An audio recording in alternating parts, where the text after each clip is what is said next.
to Intermediate Level English Language Arts.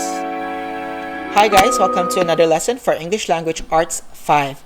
And today our topic would be about using nouns as subjects, subject complements, and appositives.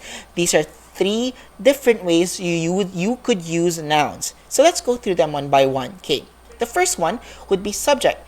So the subject of a sentence is the doer of the action or the one being talked about. So it's two things. The subject is either the doer of the action, and it could also be the one that's being talked about. So example, Efren Peña Florida is an extraordinary man. I underlined and even made it yellow the words that would be your subject. So these nouns, this noun, it's a proper noun.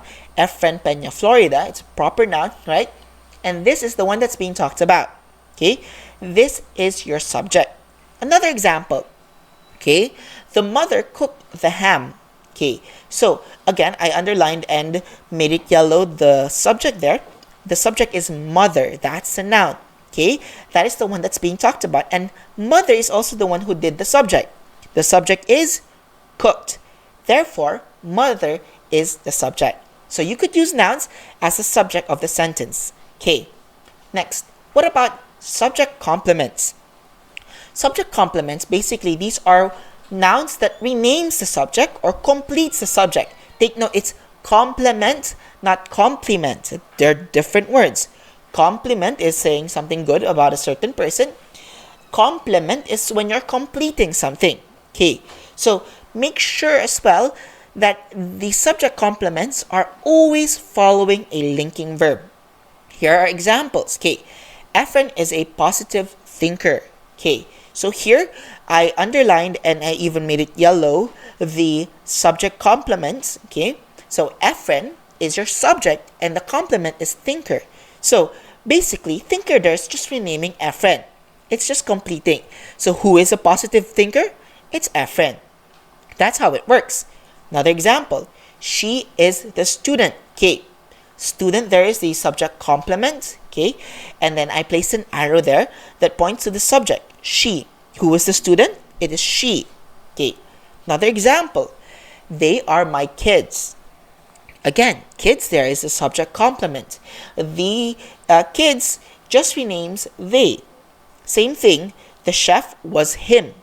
Him again is just replacing chef. So these are just different ways to use nouns, I should say, different ways to use nouns as subject complements. And then the last, appositives. Appositives are nouns that give added information. They come in between commas and they come after or before the given or the noun that they give additional information. Okay, so example, Efren, a teacher, is also a CNN Hero of the Year awardee. Okay, the one in between commas is a teacher. Teacher, the one that's in color yellow there. Teacher there is just an added information for Efren. Same thing.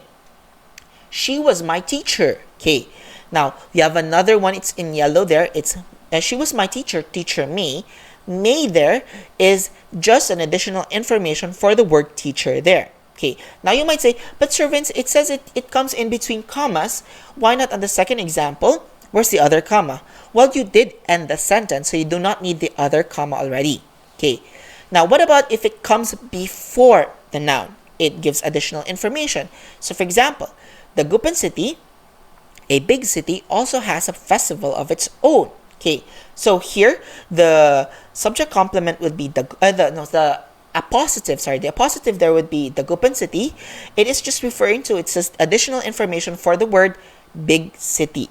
Okay, again, you might be wondering, Sir Vince, it says it's in between commas. Where's the other comma?